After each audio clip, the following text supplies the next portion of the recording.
Switching topics now.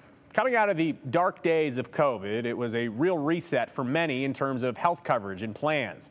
So there are a lot of questions these days, especially for those who lost Medicaid coverage as pandemic-era rules they began to be relaxed. And if you didn't know, one of those rules, it involved the public health emergency declaration for the coronavirus pandemic.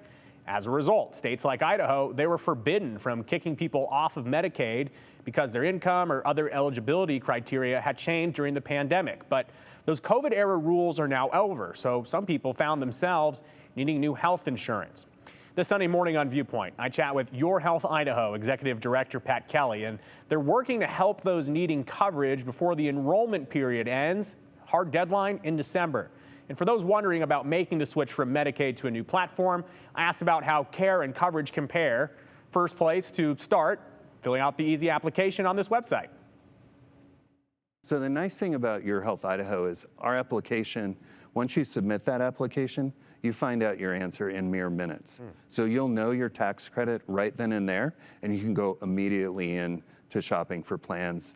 The whole process can take maybe 30 minutes in total, so really easy, all online, and super efficient for Idahoans. And I know there's a standard of care and there's expectations that people had with Medicaid, and they've been on it for years. Now they find themselves off of it. Is it a difficult, I guess, transfer, or is it a pretty, you know, apples and oranges situation or apples to apples situation?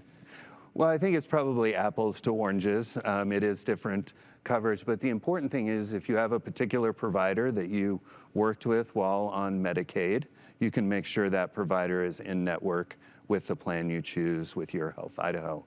To make it easier for Idahoans, we also have what's known as a special enrollment period all the way through November 30th. And that's for enrolling in 2023 health insurance. So if you've found out that you've lost Medicaid, you're no longer eligible and want to have health insurance through the end of this year, you do have an opportunity to enroll. And of course, if you're just looking for coverage for next year, you can enroll through December 15th. So Viewpoint airs Sunday morning at 9 a.m. right here on News Channel 7, and we got to discuss health insurance and some frequently asked questions in depth. We had a lot of time to really get into some of the weeds, time that we don't usually have on a newscast, so I learned a lot, I'll tell you that. Please join us on Sunday. Good chat.